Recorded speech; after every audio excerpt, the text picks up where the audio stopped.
Hey guys, this episode we're going to do something really fun. We're going to be building a web server completely from scratch using pure Ruby. So let's talk about the TCP protocol first. We want to build something like Puma or Thin or Unicorn, which can listen on a TCP socket for messages, and we can listen for those messages, parse the HTTP protocol out of it, and then send HTTP responses. So let's use a tool called Netcat real fast to create a TCP connection to Google on port 80, which is the HTTP port. If we do this and we hit enter, nothing happens. Google is waiting for us to send them a message. We've created the connection, but we haven't sent anything yet, and Google's not going to just send you data immediately. You have to ask for what you want. So if we type get slash, or actually let's just type any message, Google's going to say, hey, that's not a valid HTTP request, and close the connection. But instead, if we do type a valid one, we can send that message over, and Google says, okay, it looks valid, but it's not complete. So we need to specify an empty line and actually send that over to Google so they can complete that transaction or that request. So we could include headers before that new line, but they're not required. And so Google sees that new line and executes that HTTP request for us. Has everything it needs to process it, and they send us back HTTP 1.1, 200 OK, and a bunch of headers, and the new line to separate the headers from the body.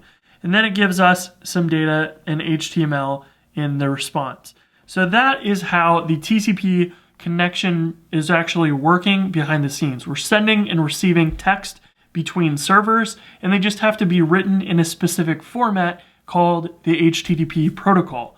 So for us in pure Ruby, we need to set up a TCP server. So we can require the socket library that's built into Ruby to create a server called a TCP server, and we just give it a port. So we can use a number like 2000. If you use 1024 or lower, generally your operating system will require root to do that. So we want to use something higher than that. That's why Rails uses 3000 by default. And you just kind of want to shoot for a port number that isn't already taken by something else, like Postgres or whatever. And it's nice to be able to have a configurable port. So we're going to say env.fetch port and the default of 2000, and we'll convert the environment variable, which will be a string if specified. And we'll convert that so we know we have an integer. Then we can specify the port here. Then we can go into an infinite loop, and we can say, hey, the server will now accept a connection, and we will get that connection there, and we can then write to that. So we can say, hello world, and we can close that connection. And if we're to do that, we'll say ruby server.rb. We can use netcat to talk to localhost on port 2000. And the server will push that message of hello world as soon as you connect and then close the connection for you. So this works, but it doesn't do exactly what we want for a HTTP server. So let's say listening on port. So we can see that the server is booted up, and then we can modify this so that it will actually be a bit more useful. But before we get too far, let's talk about having multiple clients.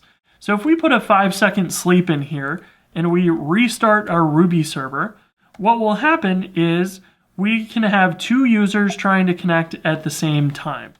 And if we do that, what we'll see is that this one gets the hello world message immediately, but this one does not. This has to finish before this one gets a connection. So our Ruby server is only able to handle one connection at a time, and the others have to wait. And that's not very good for building a web server. You want users to not have to wait for someone else's request to finish before they can start theirs. That would be very slow. So what we need to do instead is actually start new threads for each of these.